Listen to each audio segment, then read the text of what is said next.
Hello, everybody, and a very warm welcome to It Is Not the Therapy Forum. We don't have to do that today because Manchester United have just absolutely smashed Arsenal 3-1 in the Premier League at Old Trafford. Absolute fantastic result. Piers Morgan, man, where are you? Where is he? Can't hear him, man. He's crying like a little baby. But I've got three fantastic guests joining me here this evening to dissect, analyse the match and look into it. It's great to have some positivity, but if there's one person I know that might be able to bring the tone slightly down and look at it in a different way, it is the man to my left or right, however you're looking at the screen.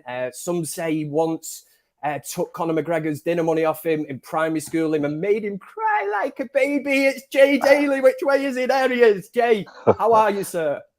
Kevin, it's finally good to get the band back together. The 3-0 stages from the stand, and we're going to do proper analysis today. I'm really looking forward to it. But I suppose today now I've got to be all positive. I don't know how I'm going to respond. I just want to give maximum credit due to Arteta today. Visionary subs, last 20 minutes, changed the game. So Arsenal fans, if you're watching, your manager won us the game. Big respect, Arteta.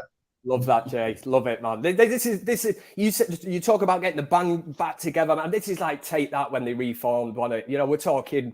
You know, there is levels. And next we go to the main man. He's the Welsh DJ of the year. Absolute sensational man. He's looking very well. How are you, Jordan, sir? I'm feeling absolutely fabulous on this Super Sunday. Really positive, really optimistic. I actually feel almost as positive as Beth would. Oh, Jesus. It's a shame she's not here, isn't it? It's a shame she's not here. But at least she's no, but it's a good thing. It's that level of positivity I'm feeling, guys. Like, I'm feeling it. Yeah. And we've got Alex Cavani back. Not seen you for ages, mate. It's great to see you back in the saddle, mate. Obviously, the Twitter troll of the United stand. How are you feeling, my friend? I only pop out when we start winning games. But yeah, like I said, I'm absolutely buzzing. Like I was saying to you guys before we went on air, I'm really close to saying some mad things about Ten Hag and this United team, but I feel like I'll hold back for a few games. Hold back, Alex. We're here for an hour. We will be dissecting and looking into this game, analysing it. Of course, Man United 3, Arsenal 1. I'm not sure too many of us would have predicted this coming into the game. I mean, my thoughts on the match, I thought, especially when Arsenal got it back to 1-1, I'm looking at that game. And to be honest, I'm looking and thinking there's only one team that was looking like they were going to win that match, and it was Arsenal. Now, football is a funny game, and I think United, the counter-attacking, the one word I would use today was clinical. Manchester United have took the chances, and we've got a fantastic result. I mean, we heard everything going into this game. We've been subjected to Arsenal fans getting totally deluded, carried away, carrying on the new invincibles. They might go all season invincible. It's not going to happen. So have a couple of them. We'll go over to Jay. Jay, I know you've got your notebook there, mate. So let me know your thoughts on the game. Manchester United deserved victory. And how did you see it through Jay's eyes? Well, first of all, I'm wondering where Zemiassi is. He's always very, very active in our chat. I'm wondering if he's going to drop £100 super chat tonight and espouse the virtues of Arteta, how Arteta is going to lead him to top 4. So, Zane, if you're watching, your manager's unreal. Great decision making today. I think the tipping point for me, that goal that Arsenal were just disallowed. Obviously, this weekend the laws been made of VAR and referee's interpretation of the rules of the game. I think it's a 50-50 decision. Hasselbank was a foul, Jay. Hasselbank in his half-time, he said he felt that Eriksen went down easy. I didn't feel he did. But, you know, tomorrow, another game, the referee might interpret that differently. So, personally, I think we got away with one there. For me, that was a tipping point in the game. I felt it was a goal, personally. That's just me. Do you not think, though, sorry to interrupt you, that anywhere else that happens on the pitch, that gets called a foul? That's the way I view it. Nah, that's just being streetwise. I don't think that was a foul. I think it was a foul. I think he played for it. He felt the contact and went down. He went down easy. But then like that's the tipping point moment. After that, then the 21st and 27th, sorry, the 29th and 30th minute, De Gea pulls off a double save. Second tipping point. And then Antony pops up 35th minute, 4 minutes later, and scores his debut goal. And Eriksen again was instrumental in his build-up. I know the English pundits are going to get gassed, and they're going to be bigging up Rashford, assists, and they're going to go big it up his goals, give him credit's due. But for me, Eriksen today was pivotal in the first goal and in the foul he drew for the first one. So I think up to 35 minutes, and Anthony scored that goal, Arsenal had a bit between their teeth. They had 60% possession today, over 600 touches. And barring their managers, I suppose, brilliant decision-making, I think that could be a different result. But at the end of the day, we deserve to win, and it's 3 points, we march on. Well said. You've got this really cute knack of, for a minute then, Jay, you just kind of brought me back down to earth and that. I'm trying to be really excited and really giddy here. And all of a sudden, we're discussing Eriksen, going down too easily, and maybe it could have been a goal. What's up with you, sunshine, man? Jordan, give me some positivity, mate. Come on, talk to me. Talk to me. Okay, now he's mentioned Eriksen. I want to say, for me, I know we're going to come on to player ratings yesterday, but he was up there for me as man of the match. I felt like he's completely changed the whole look of that midfield. The way he can spray a pass and see a pass is something we haven't had for such a long time. Also, I'm going to give some praise to another player that I've given a hard time to, Scott McTominay. I'm not going to sit here and say that he was a world beater, but he's definitely showing the best form he's shown in the United shirt. And I can kind of understand why he wasn't dropped today. I've always said that for me, your Freds, your McTominays, players like that, there's games across a season that they are right for. Very similar to your Phil Nevilles and your Jason Parks and players like that. They used to come in, play certain games, get a certain tactic for that game, and they would go and deliver.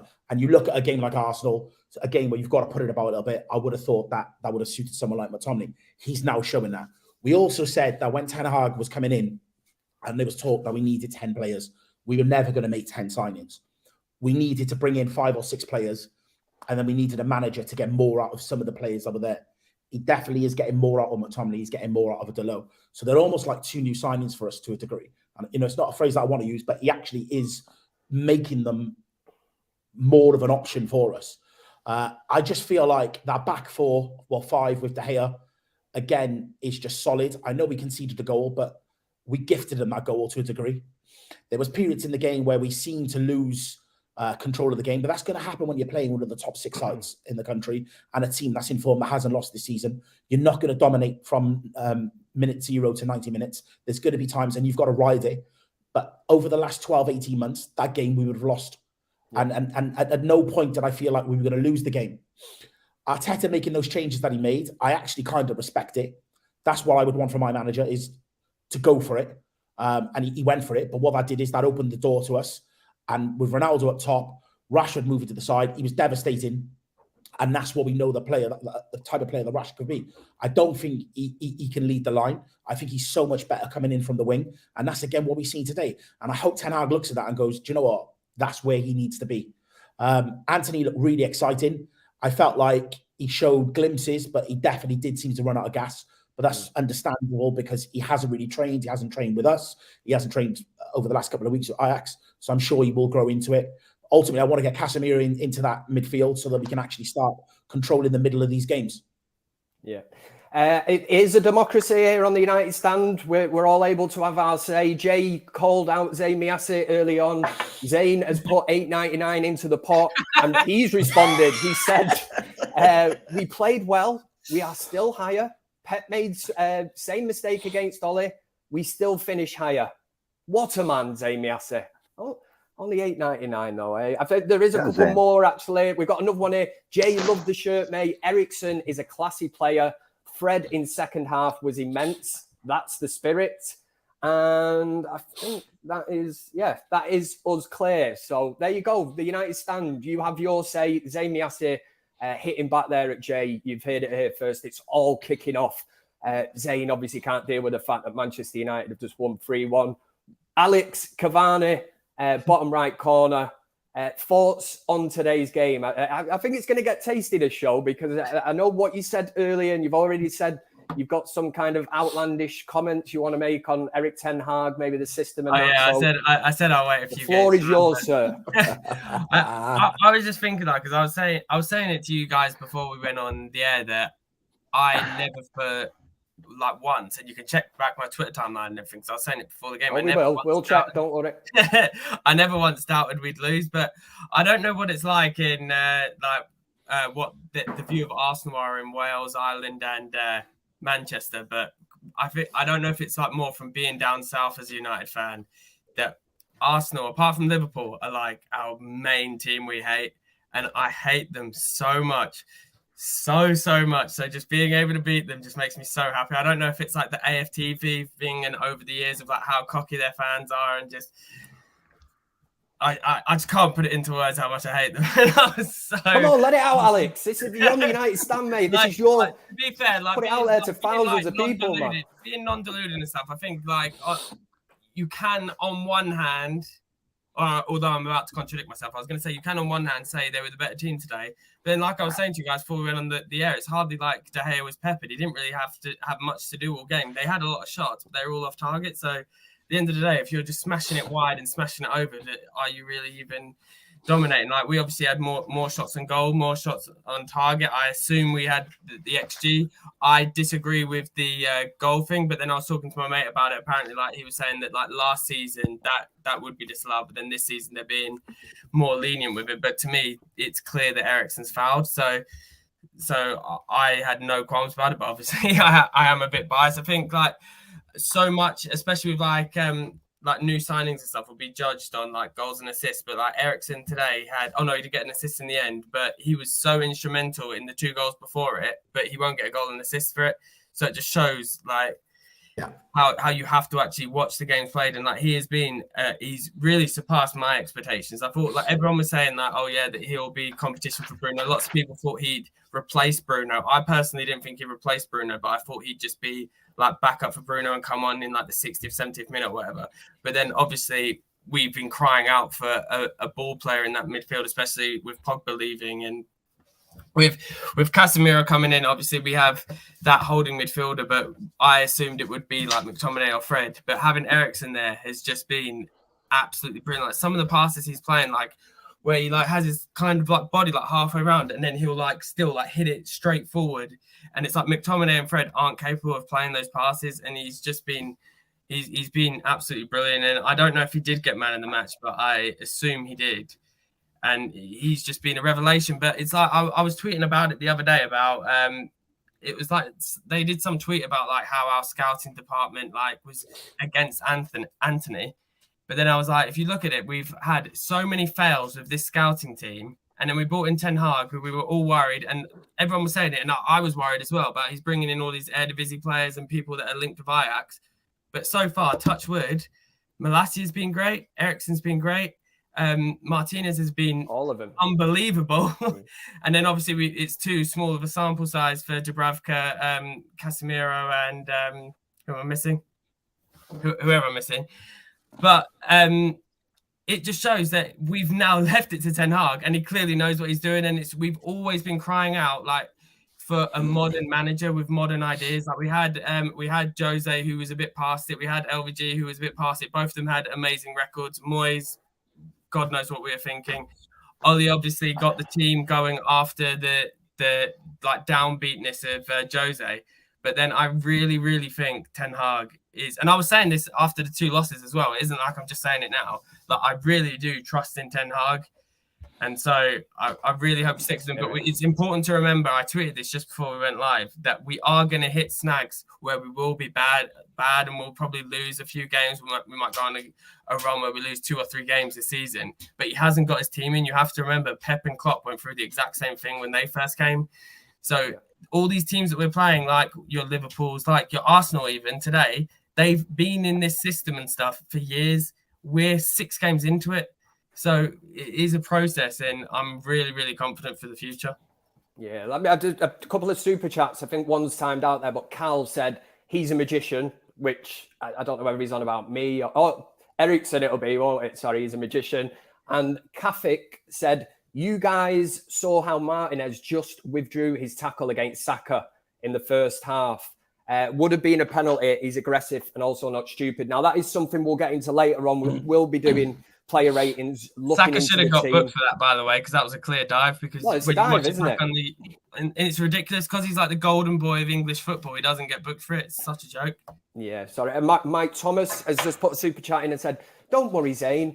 Arsenal, the August 2022, well, let me just see, Invincibles DVD will be out next week. So, love it. The banter on the United stand is off the scale this evening. Mike, you get a round of applause for that. That's brilliant. We will be doing player ratings later on, like I say, so we'll try and save that back towards the end of the show. But what I will say, we'll go back to you, Mr. Angry Irishman, Jay, on team selection.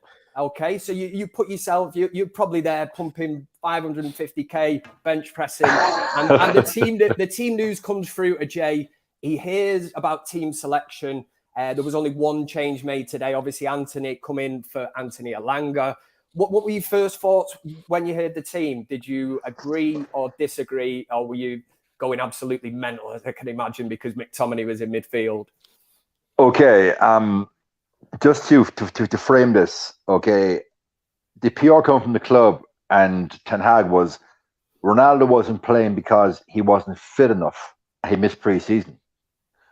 Last time I checked, Anthony was on strike at Ajax before he signed, but he walks straight into the team. So does that not make a mockery of that statement regarding Ronaldo's not fit or match fit, whereas Ronaldo is a physical specimen, probably one of the greatest athletes of all time. So for me, that's a mockery of a statement by Ten Hag.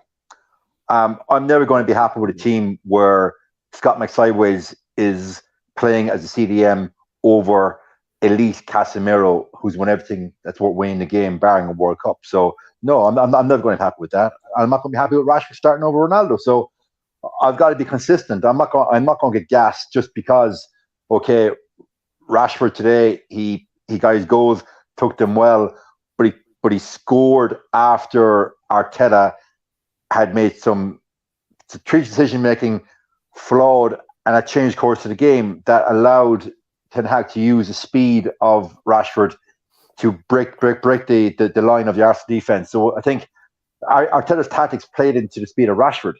Yeah. But if I see a team selection week in, week out where Casemiro's on the bench for McTominay, Rashford is picked as a number 9 over Ronaldo, no, I'm not going to be happy. Of course not. And I'm not going to make him into a hypocrite. I had a tweet ready to go at half time. It was a meme of Patrick Swayze from Ghost, because before Rashford got involved in the goal, he was a ghost. And then when Arteta's tactics changed and brought in the 3 players, all of a sudden Rashford was involved in the game, using his space. So yeah, today I saw the selection. I thought, oh Jesus, here we go. We're playing with 9 men. Now, I know a lot of you are going to get gassed about McTominay. He's the kind of player, he's better without the ball. Okay, he's better with the ball. He'll fight, he'll harry. And I was amazed that he got the yellow card after 70 minutes. Yeah, he's playing well by McTominay's levels, and I'll give him credit for that. But by his level, as Roy Keane would say, McTominay was doing his job, bring up the play. He's not going to create anything. So in the fullness of time, Casemiro will bench McTominay, Kevin. I've got no doubt in that. We're just waiting for it to happen. Yeah, Lee Taylor with a super chat. The Zayn Miassi banter just continues on through the evening. He says, has Zayn Miassi broken any bones as he has been brought down to earth with a huge bump? Love that one. I think there's another one. Ten Hag, please, everyone give that man a clap and a bear from Mott. Yeah. So, yeah, we'll give him a clap. Yeah. Glass of red wine. We'll raise that to him. And we will go to you, Jordan, on that one as well. Exact same question. When you initially heard the lineups today, was there anything that you possibly would have changed? Obviously, Ten Hag made one change, but would you have not played Scott McTominay? In hindsight, looking back, now, I think McTominay had a good game for Scott McTominay, and he's played a couple of decent games here for his standard. And we know that Casemiro is there.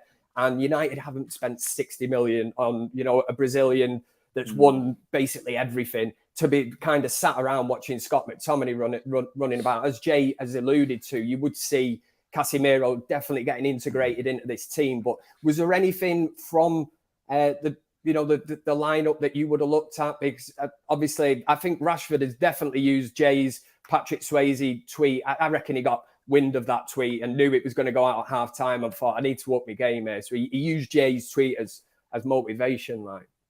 Yeah, I have to agree with Jay. Probably not as harshly for once, but I do agree with him. I wouldn't have started McTominay. He is playing better by his standards, but the reason the game started to slip away from us was because we didn't have control of the midfield. And we talk about he's better off the ball, but we need players that are willing to get on the ball, and that's why Eriksen has been such a revelation for us, because he wants to get on the ball. Do you not think they complement each other well then? Or would you just be like, no, long-term McTominay gets nowhere near that team? Or could a McTominay and an Eriksen, do you think they complement each other? They can play well? They have shown it.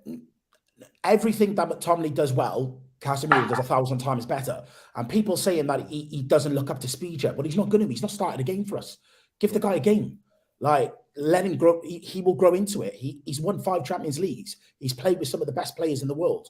He will grow into the league, but we've got to give him the opportunity. So I think Thursday's a good chance for him to start a game and grow into it. Make no doubts about it. He is the future of that midfield.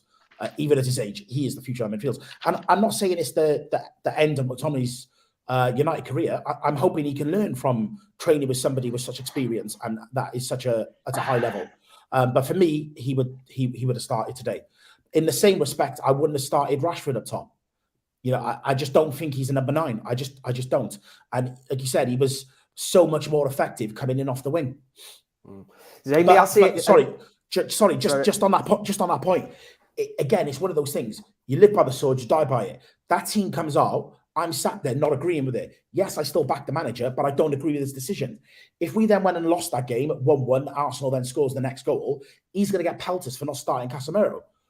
He's won the game. Everyone now sat there going, it was the right decision not to start him. So as long as the results keep coming in, it's a results-driven industry.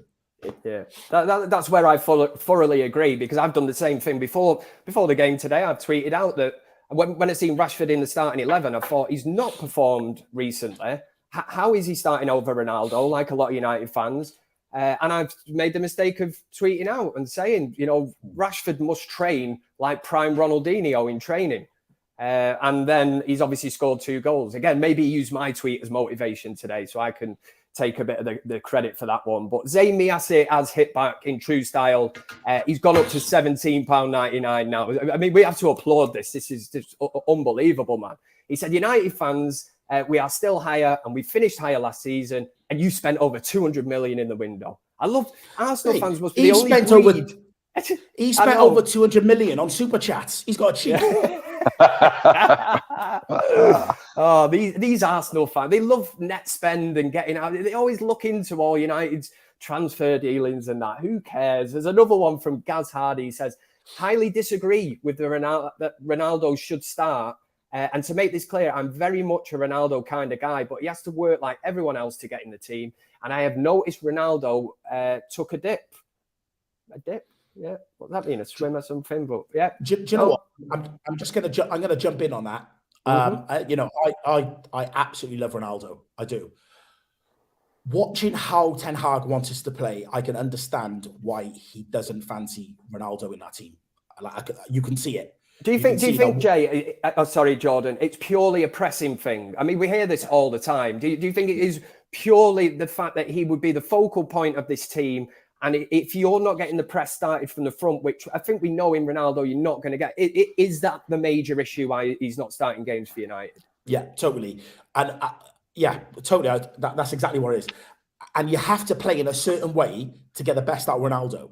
But if you play that way, Ronaldo will score 18 goals, but no one else is scoring goals. And you can see that what is happening, the way they're now playing, those goals and chances are being spread across the team. So I can understand it. But the issue we've got is that we then don't have a number 9. someone that actually knows how to play that position, because it is on Rashford. So maybe the sooner that Martial gets fit, maybe that is the option. But I really feel that, given how it is, very similar to Harry Maguire, unfortunately, these players are not going to fit week in, week out into the system that Ten Hag wants to play. Yeah, we've got a super chat there from Jay who says, guys, McTominay at CDM, we all know is not great, but he was good defensively. No? Crazy idea, but he can be converted to a centre-back if we had injuries. Maguire was horrendous. His height, good when defending. I mean, we'll probably get onto that in a bit. When we do the player ratings, we will discuss Harry Maguire. But Alex, more or less the same question. As regards to team selection today, when you heard it, were you digging it, or were you a bit like, I wouldn't have necessarily gone along with what Erik Ten Hag did today to start? I disagreed with the team, because I would have started Ronaldo over Rashford and Casemiro over McTominay, but that was because I misunderstood how Arsenal were going to play. I didn't expect them to come at us as much as they did. If we were against City or something and we started Rashford, I would have zero qualms with it, and then clearly Ten Hag knows more than me, because they did play that, trying to push us forward. And then I don't know why teams keep doing this against Rashford, because he's shown time and time again, okay, if it's a deep block, Rashford is useless. But when teams play a high line against us, he absolutely ruins us. I tweeted out today, it reminded me of that RB Leipzig game. I think it was like 2 seasons back under Oli, where he scored, was it like a one-half hat trick, because they pushed their line so high. And he was just running in behind him, and no defenders seem to be able to keep up with him in pace when he's running in behind. So if I knew they were going to play with that, like that sort of high line, I 100% would have picked Rashford. But in general, and as a rule of thumb, and I've been saying this for years and years, Rashford isn't a striker. I've said it for England, I've said it for United. He's not a striker, but I can't remember the source that said it. But I think it actually might have even been Ten Hag himself said that Rashford asked to play as 9 this season, which is really weird, because I don't know if he knew that Anthony was coming in, so maybe he was going to have to battle for his spot a bit more. But the fact that he wants to play 9 is really weird, because I feel like the best centre-forward display we've seen this season was the second half of the Liverpool game where Martial was playing. And I feel like when Martial comes back, we will be a completely different team, because the ball sticks to him so much better to then lay it on to other players. And it's like Ronaldo and Rashford don't have that hold-up play that Martial has. And I really think that we will be a completely different team. Like, ideally, we would sign a new striker as well. But if Martial can stay fit and stay in the form he was in pre-season and in that half against Liverpool, I really think we will become a better team. Do you know what? I was just going to say quickly with this, the Martial thing, with the Varane thing. You know, all these players that have been injury prone over the last 18 months. You know, now where we're winning and there's a feel good factor, they suddenly won't have these little injuries anymore. They'll play through the pain barrier because they'll want to be in that team. They're not going to want to lose their place. It's been so easy over the last 18 months to just go, nah, do you know what? I've got a knock. I don't fancy it. And to sit out. Now, you lose your place in that team, you might not get back in. Spot on. Well, we have seen that. I'll throw that to you, Jay. I mean, the back four at Manchester United in comparison to last season has literally been ripped up. And now we have a back four that looks solid. They look calm. Yes, we've heard all this about Martinez. You know, when it goes to Alton Towers, he can't get on the rides, the Wicker Man and rides like that. He's still breastfeeding. He gets pushed to Old Trafford in a pram and stuff. But height does not come into it with Martinez, the butcher. I think he's been sensational. I did say it on Thursday after the game when I was on with Jordan. I said Varane, when he played at Real Madrid, complemented each other with a certain Sergio Ramos. Now, I know he was taller, but he was that tenacious kind of defender. So he did that. And I see that now with Martinez and Varane. And we've got a centre-back pairing there that certainly complement each other. And it's been an absolute breath of fresh air. It's been a massive call from Erik Ten Hag to leave out Luke Shaw, leave out Harry Maguire, the supposed captain of the team, Lindelof and Wan-Bissaka. He has ripped up that back four, put in 4 players that he knows he can trust 100%.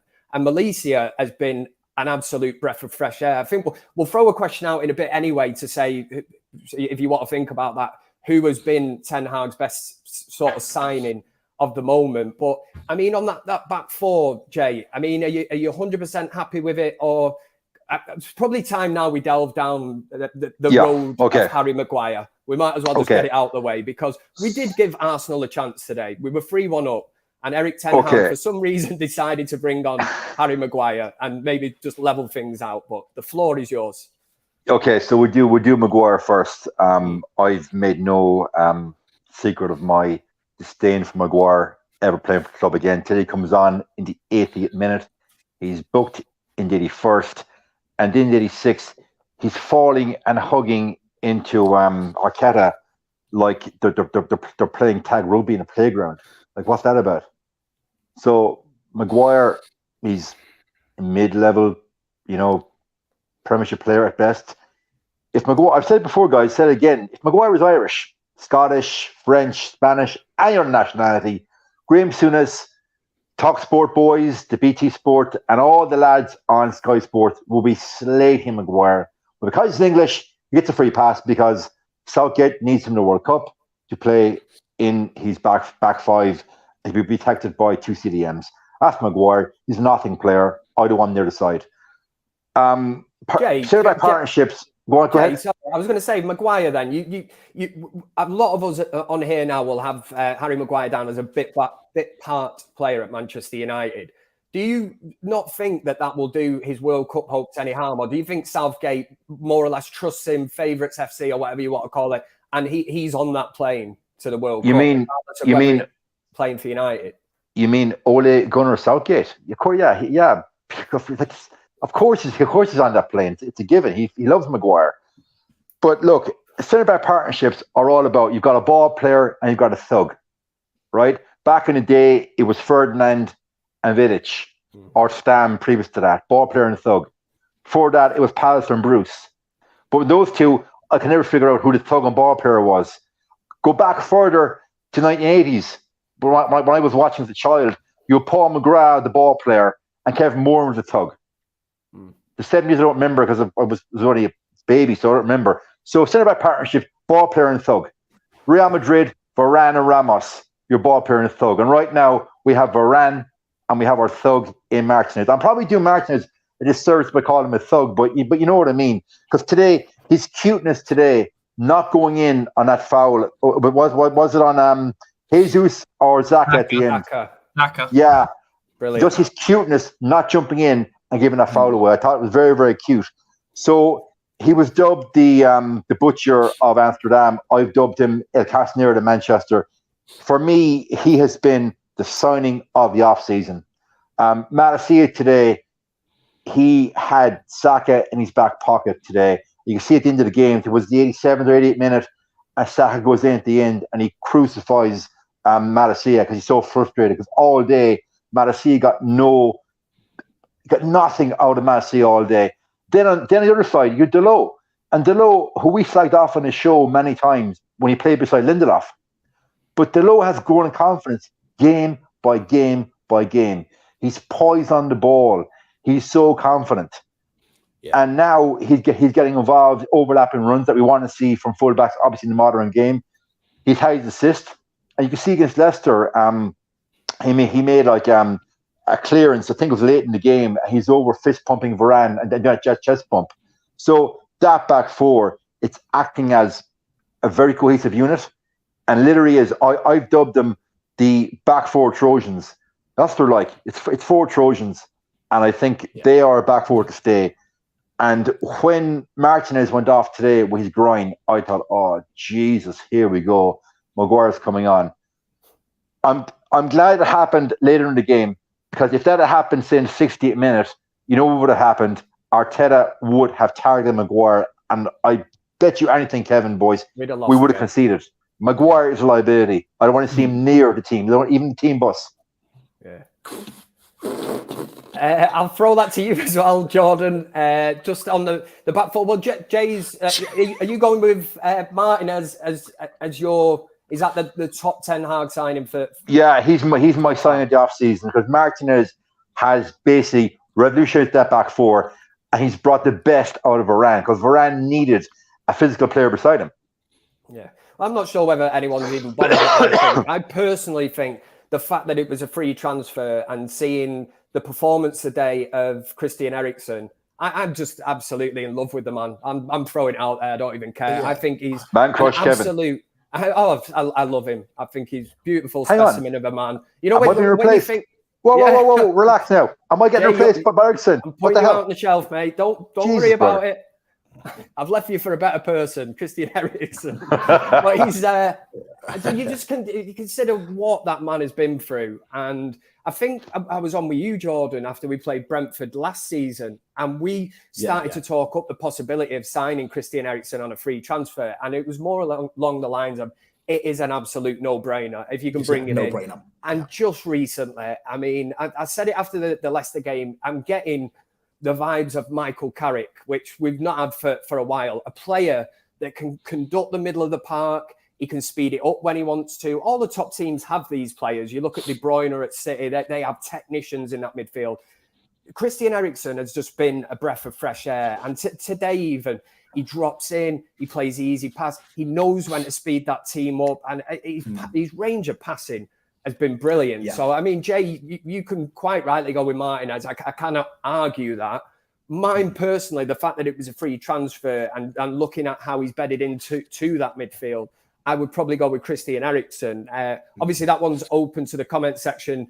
We're talking about Ten Hag and, you know, what has been his best signing so far at Manchester United. Obviously, it's early days. But, Jordan, I'll throw that one over to you.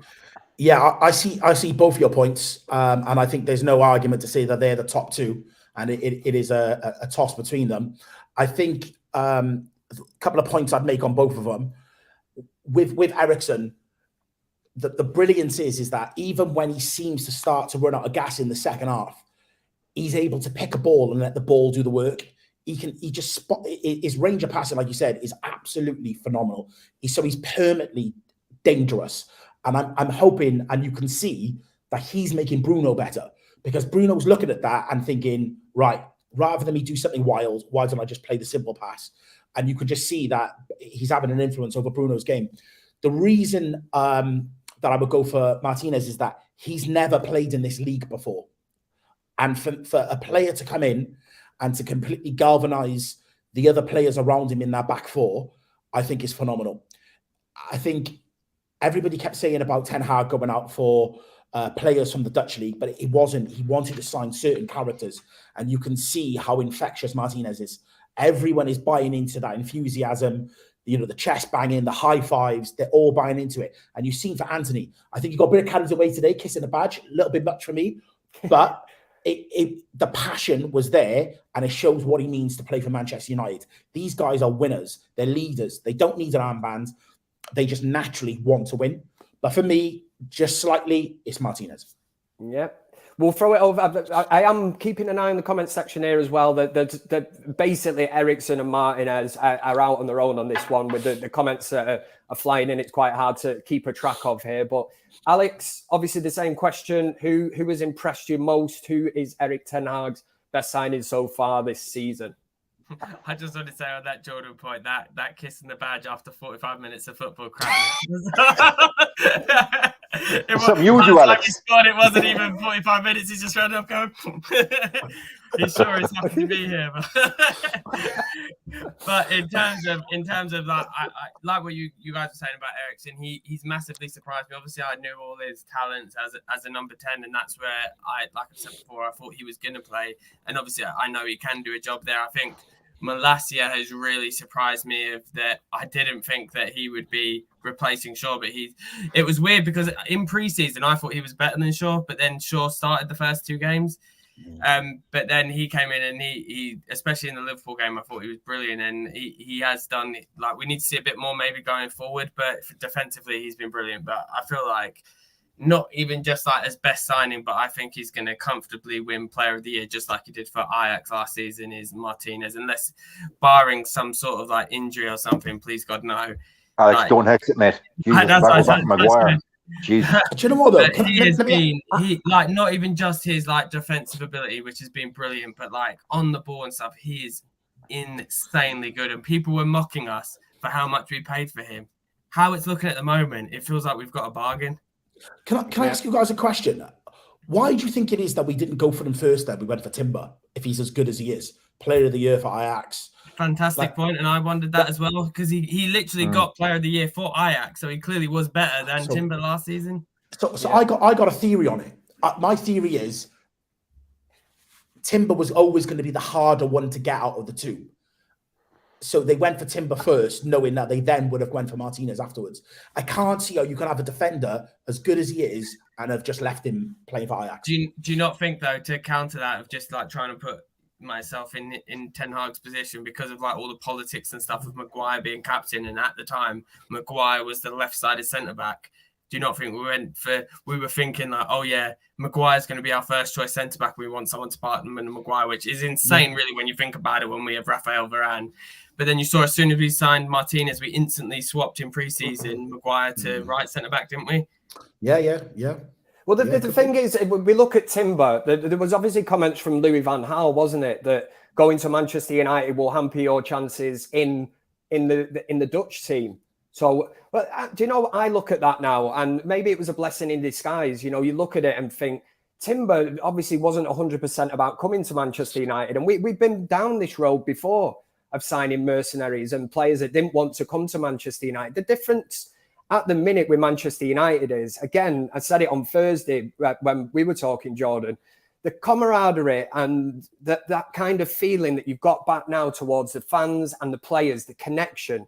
I've said we've been so disconnected for years with this group of players. We've had Paul Pogba arguing with people in the Stretford end, you know, people not really taking to Jesse Lingard, the Harry Maguire thing. You know, there's so many players that you didn't feel connected to. It was almost like, well, you're not giving me 100% out on the pitch. You know, why should I be turning up here and, you know, cheering you on? But now this season, it's totally different, isn't it, Jay? I mean, you've got, I'll throw it out to the floor. You have a group of players now, they're fist pumping, and it's not for the cameras. It's not what we've seen in the past. This is a team that is playing as a team, and we've not seen this for ages.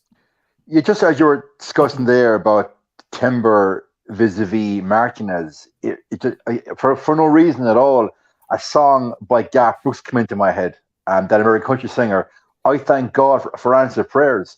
So the fans wanted Timber, Ten Hag wanted Timber, and now we've got Martinez as an answer to prayer. And so it's happened for a reason, and I'm all for that. Had we got Timber, maybe Timber we partner Maguire, and we wouldn't have won 4 in a row. So I think we got to look at we probably dodged a bullet there, because now we've got no Maguire, and we have Rose Weiss Varane beside Casemiro. So I'm all for that. And to your point about feeling engaged with the team again, like the last couple of seasons, guys, on the show with you guys and on my radio show in Ireland, I couldn't resonate or identify with these players.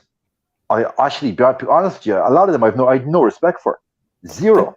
And today, but I see. Go ahead, Jay, go ahead, Kev. I would say today is the first time, and I know because we're all in a group chat anyway, is this the first sort of game that you've genuinely sort of been excited about in years? And you felt confident, you were looking forward to it, the signing of Anthony, there was so many positives.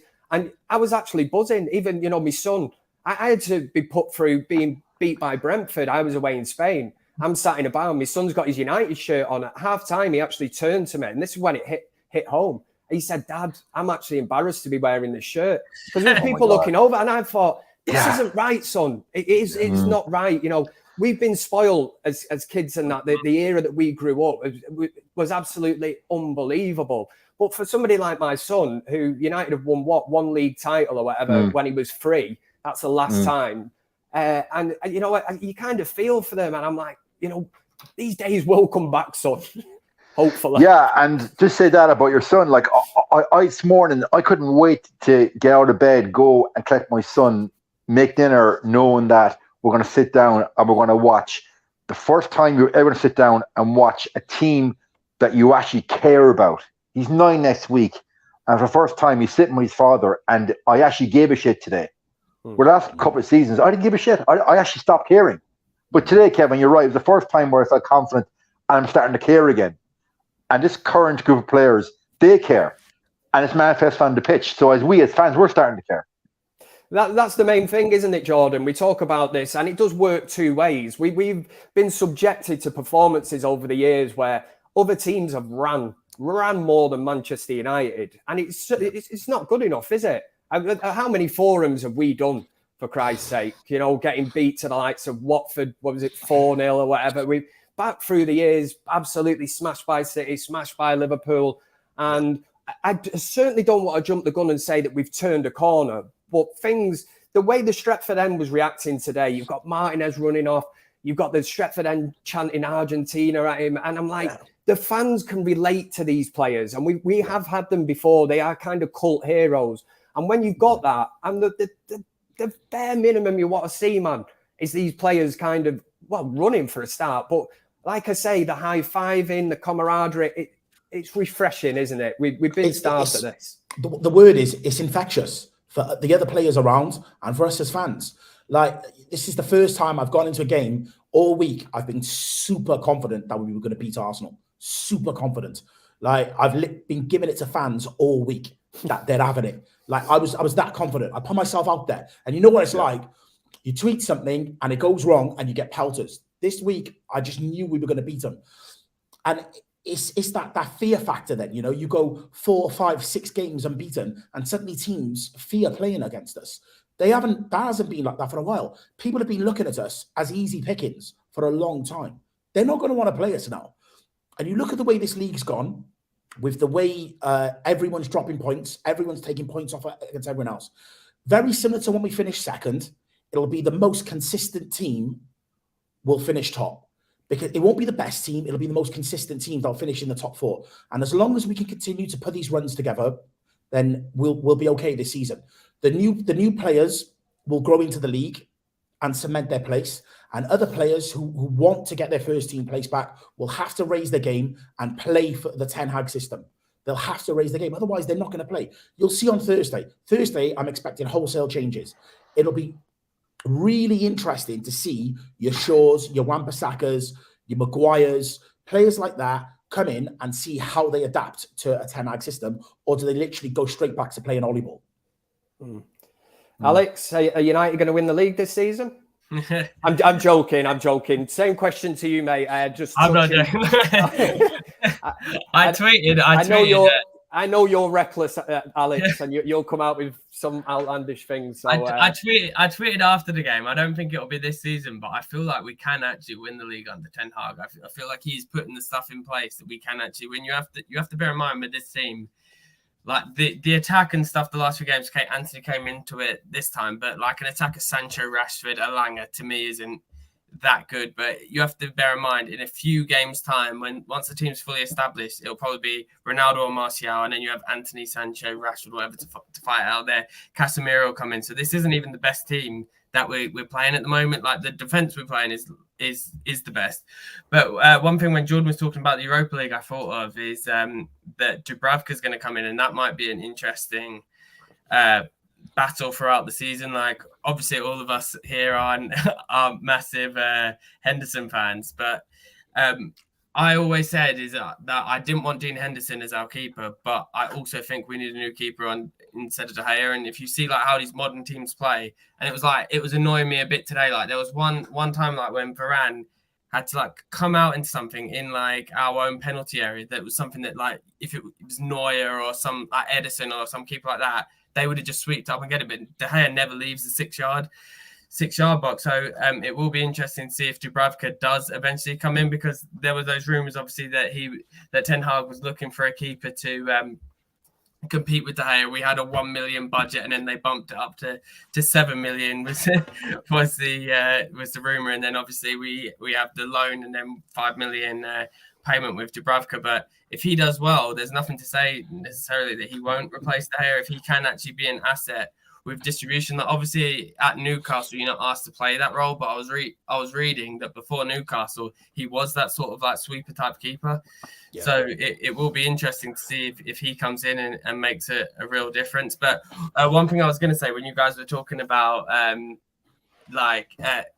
Martinez and stuff, is that I just love, and I know it like with Di Maria, Alexis and stuff, that it hasn't always worked out, but I just love these like South American players so much. Like, it was just harking me back to when I was a kid. Like, you knew me last season with Cavani, how much I loved him. And when I was growing up, I know it's like taboo to say it now, like after everything that happened. But growing up, out of the three of like Ronaldo, Rooney, and Tevez was always my favorite growing up before he snaked us and stuff. I just love those South American players that just go like just give the absolute all. And that's why like since Greenwood, obviously the issues happened with him. He obviously was my favorite player, and then I felt like I was just watching the team. And I didn't have a favorite player, but I just know Martinez is going to be, because I absolutely love Rojo as well. And I was just going to say that, Alex. He's like a better version of Rojo. Even I just love those Gabriel South Hines. players. Remember Hines as well? He was a bit erratic, but the fans absolutely love that. And the main thing to do with that is it's not even based on football ability sometimes with a player like that. It's literally somebody that can just go through the back of someone and say, you've got a right game on, don't think you're like running around in that doing... Liverpool game where he smashed Salah, walked past him, just shoulder barges him and walks out there. I just love him. Mate, the Argentina chance today just was a United throwback, mate. It's unbelievable. It's brilliant. Unbelievable. And even you go back to Thursday night, Martinez, and every game he goes into now, I mean, it was all build up as Jamie Vardy's going to do this, that. He's going to bully Martinez, show him up for what he is. Within the first minute, Jamie Vardy went to shoulder with Martinez as the ball was going out of play, as if to say, you're in for a game. Martinez didn't even move. Jamie Vardy bounced off him, and I think he sort of looked over his shoulder at him as if to say, who's this lunatic? And that was Martinez more or less putting a marker on him and saying, hey, listen here, you gobshite. You're in. Never mind, I'm in for a game. You're in for a right 90 minutes here. And I think what we need. Martinez, he's like a mini Argentine tank. A picture dropped on Friday morning with Vardy and Martinez, and I put it on my feed. And Martinez is jumping. His feet are literally at the shoulder height of Vardy. Seen that? Yeah. So, and that's the same Graham Souness that said Martinez can't jump. Well, it's not the size of the dog that matters. It's the fight in the dog. And we have an absolute Argentinian junkyard dog in Martinez. I'm delighted we have him, guys.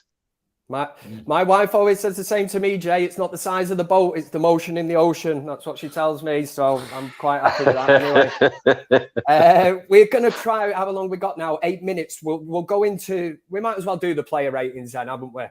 Let me just get up the teams from today so we can, we'll start off with David De Gea. I'll throw it out to you first, Jay, and then we'll sort of go around and get everyone's thoughts. De Gea, as I said at the start, started 7. He had a double save in the 29th and 31st minute that I thought were pivotal. But I just want to throw him out there. The 20-year-old goalkeeper for Southampton, Basunu, he's Irish, youngest goalkeeper ever in the Premiership at 20.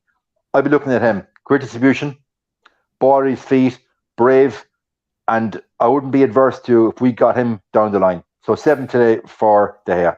Do any of you that last game as well? Do any of you actually see De Gea as being a slight problem for Ten Hag? Yes. Going forward, long term, yes. Yeah, long term, yeah. I mean, as you know, we have discussed this at length with Beth. I can see eventually he's going to need to make a change there. Not for 1 minute am I comparing David De Gea to Joe Hart, but we did see what Pep Guardiola did at Manchester City, and I know a lot of City fans, they were gobshites, but Kevin, at that time, the only thing Joe Hart had over De Gea was he had a commercial with Head and Shoulders. That's all he had over De Gea, nothing else. Better hair. He commanded his box better than De Gea as well, though. A hair commercial, that was it. Alex, David De Gea. Like, I understand why it's been said 7 out of 10, but I feel like he didn't really everyone's going on about how Arsenal dominated us or whatever. But De Gea, like I said to you guys before we went off on the air, he didn't really have anything to do all game. So I'll give him 6 out of 10. Not that he was bad, but that he didn't really have much to do. Yeah, I think I would agree with that. Jordan, any overtakes on that? I think I agree with a 6. If he'd kept a clean sheet, I would have nudged it up. Not that the goal was his fault, but yeah, 6 out of 10. Yeah. We'll go into our left back spot. I say Malacia, some say Malacia. Malacia, is that the right? Malacia. Yeah, we'll go with Malacia. Jay. I think Malacia, as I'm pronouncing it, he's still taking Saka out of his back pocket. 7.5, very solid, grown game by game. Ooh. Ooh, nice. Alex, any advances or decreases? I was just going to say 7. I thought he had a solid game, but one thing I'm looking, obviously not against like we've played Liverpool and Arsenal, but in the future I'm looking more from him in a offensive sense, because he did do some good things attacking wise in pre-season, but we yet to see it in the Premier League playing a higher caliber of opposition.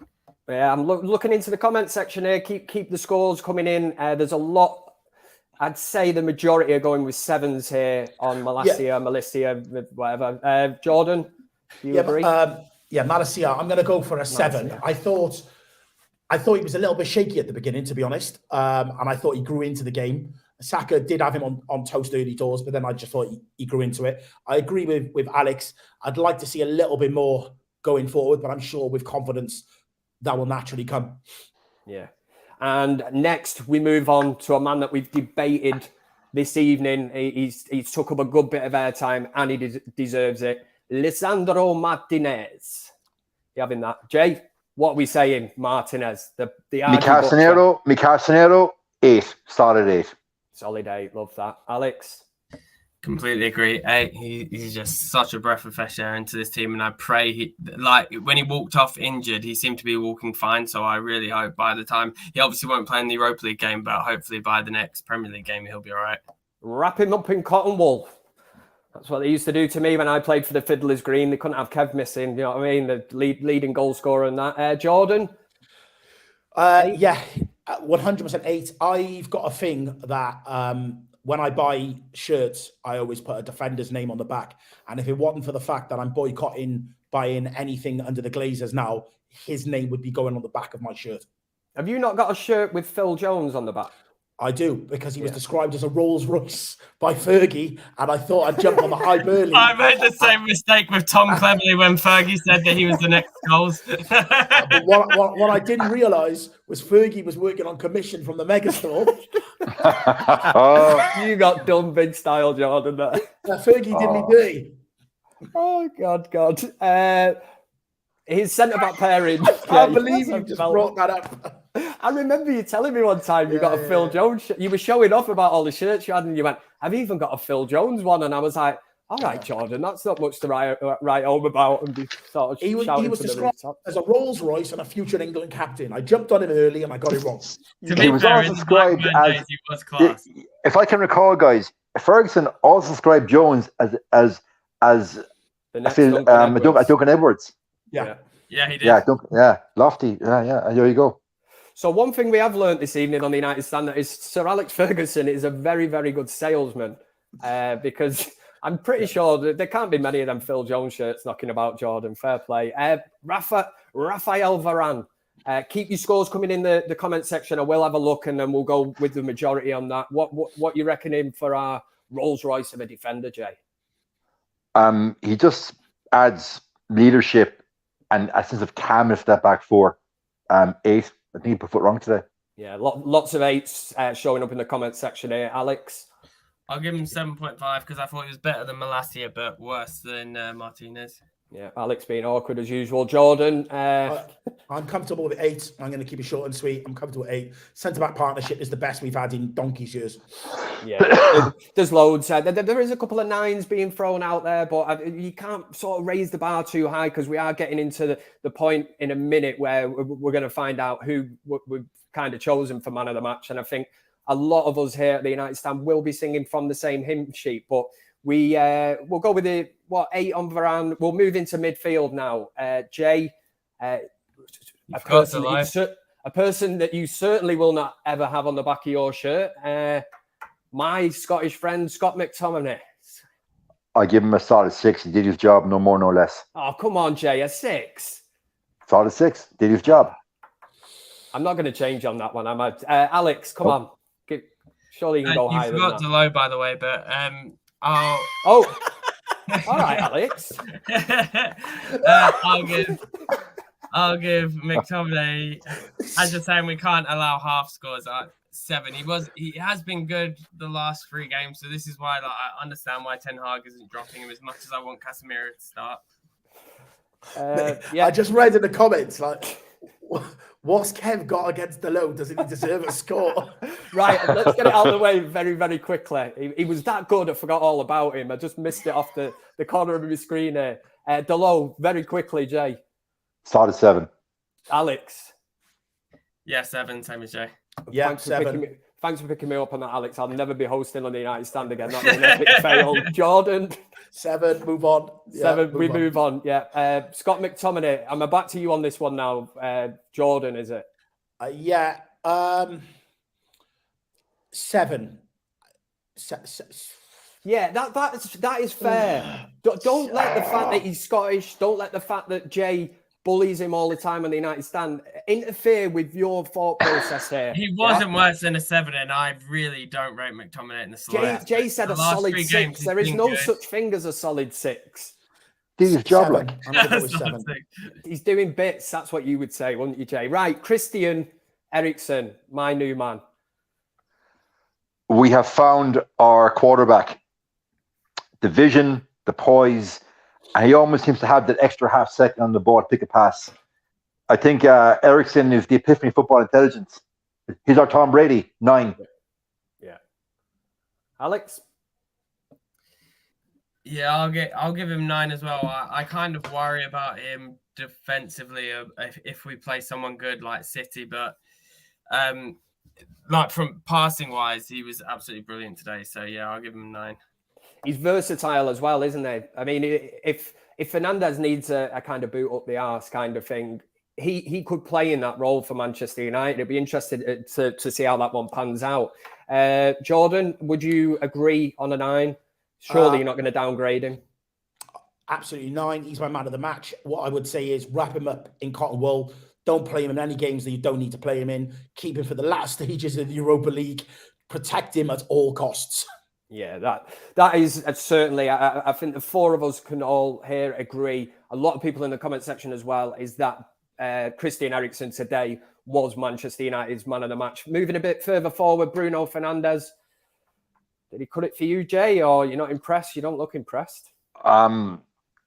He's nowhere near the levels of Eriksen. And I think Eriksen, he's really shown Bruno up. So I'm going to give Bruno 7, no more. That's 7 solid. That's it. I'd agree with that. I don't think you're being controversial in any way. Alex? What is average, 5 or 6? 6 is average. 6 is average, isn't it? 5 would be kind of doing bits, aren't you? 5's just turning up. Yeah, just running about. Okay, I'll go with 6, but because of the standards that he set, you have to like judge him based on how good you know he can be. So I would be more leaning towards a 5, but I'll just give him a 6. Jordan? I think you guys have been a little bit harsh on Bruno today. I didn't think he was bad. I'm going to go with a 7. He had an assist. I also thought he was cute with a couple of passes. I'm going to go for 7 today. It's the petulance of Bruno. If I'm giving McTominay a 7, I got to give Bruno a 7. Yeah. I think I mark Bruno down sometimes because he annoys me that much.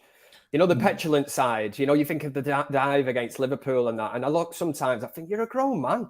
That's that was really embarrassing. Sort yourself out. He did it once. Please don't tell me you're saying that, though, about like when he took the ball away from Salah and Firmino, because I love that. Oh, that was beautiful. I give him man of the match just based on that. There's actually a clip on the internet you can find, and it's of a pub in Liverpool. And somebody filmed that moment of when he got the ball, and they're all going mental, man. They're spewing at the screen. Give him the ball back. And I was like, that's just brilliant. I love that kind of thing. And up top, scorer of 2 goals. Apparently, he did hear that Jay was going to tweet out at halftime, so he upped his game and bagged 2. Marcus Rashford, Jay. Up to halftime, he was getting a 6, but he got 2 goals today. Obviously, Arieta's tactics and substitutions played into the strengths of Rashford.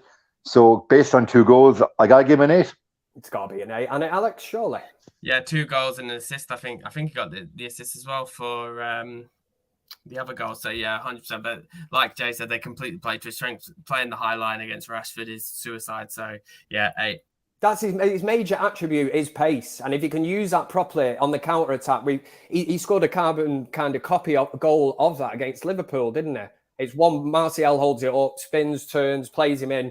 Rashford is quicker than a lot of defenders. It's all about composure then. And fair play to him. I mean, I would say an 8 as well, Jordan, unless you've got anything to disagree on that.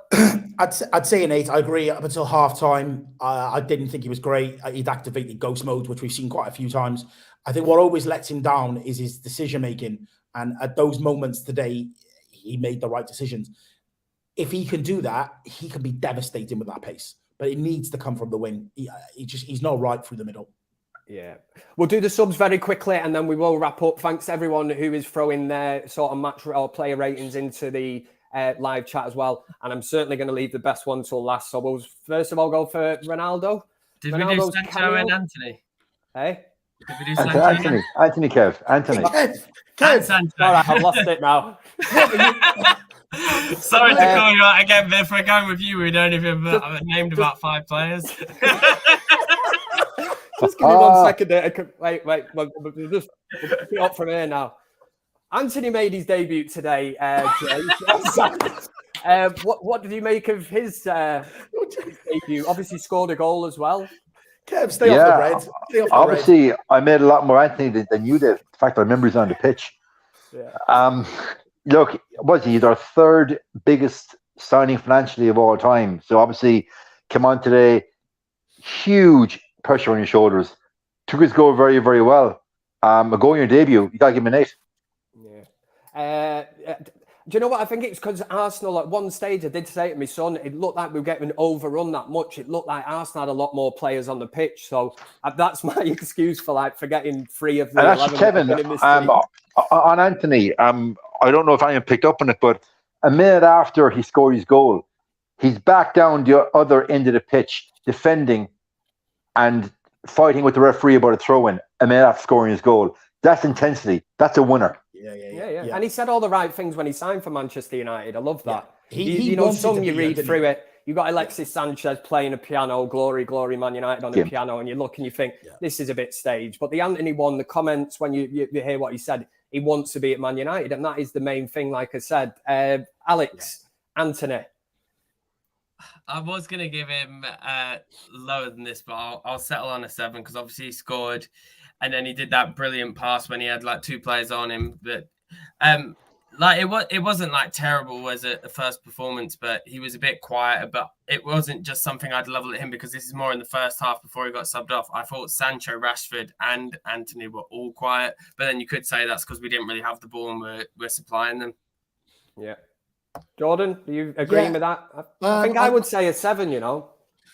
Yeah, I just think, what a game to make a debut in. He took his goal incredibly well, and I think that is a sign of what's to come from him. I would say 7. I love the fact that he tracked back. He was an option, but you're right. We didn't really control the midfield in the first half to create a lot for that forward line. So yeah, 7. Yeah. I like the fact after the game, I don't know whether you heard what Ten Hag had to say when he was stood with Roy Keane and that on Sky Sports, and they asked him about Anthony, and he certainly bigged him up slightly, but also held back and said there is so much more to come from him. He can improve as a player, and that's what you want to hear, don't you? You want a manager that is definitely going to bring them on. Right, back to where I was a couple of minutes ago before Alex rudely interrupted me and told me that I'd missed out 2 players from the team. Thank you very much. Cristiano Ronaldo, Jay. What about Sancho? We've not just done that. No. We didn't do Sancho either, man. Right, Sancho, Jay. Bloody hell. Kevin Ashford. This is like a 2-hour fan forum, Kev. I know. What are you doing? It will be. Okay, Sancho, first half, I think he was anonymous in the first half. Obviously, because front 3 didn't see very much of the ball. Second half, he was right subbed off. I can't give any more than a 6. Yeah, so I think I would agree. Alex, 6 or higher? Completely agree with the 6. It's kind of a worrying trend. I know he scored the other day, but I feel like Sancho quite a lot of the time does disappear in games. It seems he's quite he has all the ability in the world, but he just seems to go quiet in a lot of games. So I don't know if that's just because he's not getting past the ball enough or what it is. Like from a talent perspective, he's definitely good enough, but he just seems to go quiet a lot. Jordan? You better not be reading them comments about me. 6, just move on. Let's get this show wrapped up. My United stand career is over. Cristiano Ronaldo, come on. Now we're back at that point that we've been at about 5 times. The substitutions. Let's get through it quickly. Let's get this done. 6. Look, I'm massive Ronaldo fan. 6, no more, no less. Yeah, all agreed. I was going to give him a 5 just because of the other players that I gave a 6, but he could have been. I'm really excited for the first time he scores, like I was saying before we went on the air, and he nearly did. If Fred would have placed that pass better, that's 100% a 4-1. But and one thing that has actually, sorry, Jordan, just quick to say, is that I'm actually surprised and happy about he doesn't seem to be like being like a toxic influence or whatever like we thought. Like when we saw Antony score, they zoomed in on him and he was like the first person up celebrating and stuff. And then when like he was getting frustrated and stuff when he was on the pitch, but that's because he wants to score and stuff. So it seems like he is happy to actually fight for his place, which is really encouraging. And there were the rumours coming out that he's happy to play in the Europa League or whatever. And I think he will start on Thursday. And that's really encouraging. I can't believe you just sent that message, Jordan. Fred the Red. What are we saying about Fred? 6. What 6? Yeah, everybody a 6. We've got to make sure I don't miss any players out now. Right, Casemiro, what do we make of him then? 6. 6. 5 didn't really do anything. Didn't do anything bad, didn't do anything good. Okay, and I did say I would save the best for last, so we come straight back to you with this, Jay. One of the finest performances you will see at Old Trafford in a long time, a cameo appearance from our club captain, Harry Maguire. Well, the first day when he came on, he took the armband off Bruno. What was that about? The man couldn't captain a stag party in Bangkok. So 4. Alex, any advances? I was actually going to go even lower than that, and I'm not like Jay clearly hates Maguire and has hated him for a long time. But I've defended Maguire so many times. But I was like saying to my mates at like full time, I'm like, we easily could have. It seemed like just 10 minutes ago when we brought him on, we could have easily conceded 2 goals. I thought we just instantly looked so much more shaky at the back. So I'm going to give him a 3. Yeah. Oh, yeah, Jordan. Yeah, I'm going to go for 4. Unfortunately, he's just tarnished that his presence just breeds just a lack of confidence amongst the whole team and fan base.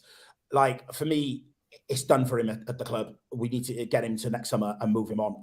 Honestly, we've just moved on as a team. It's not going to happen for him now. Yeah. We finally got towards the end of the fan forum. Kev somehow managed to navigate with the help of the United Stand team to get through the player ratings. Yes, I did miss a few players out, but we got there in the end, and that is the main thing. And I'm thoroughly aware that this might be the last time you ever see me in this position doing this. So I would just like to say it's been brilliant. Thanks for giving me the opportunity to do it. I'll just thank everyone before we go. Jay, it's been sensational. Thank you for coming to my 40th back in May in Derry. We had a great old time, didn't we? Yeah, we certainly had. And I'm glad those walls can't talk, Kev.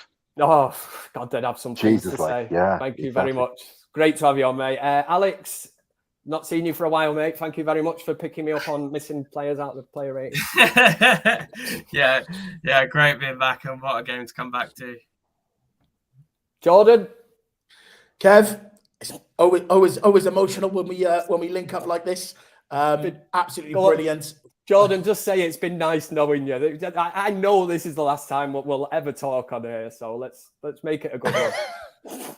Kev, just make sure you tune in as a fan in future, okay? Thanks, mate. Much appreciated. I can't wait to watch. I'll be in the comment section. Don't worry. Look, I'll put a few super chats in. But anyway, Manchester United 3, Arsenal 1. Positivity at Manchester United. There is no forum. What do we usually call it, Jay?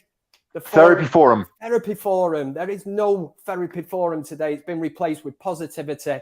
We've dissected the game. We've analysed it. We've looked at everything. We've talked loads and loads and loads of really good things. I've really enjoyed it. And like I say, if this is the last time that I ever get to do this, it's been emotional.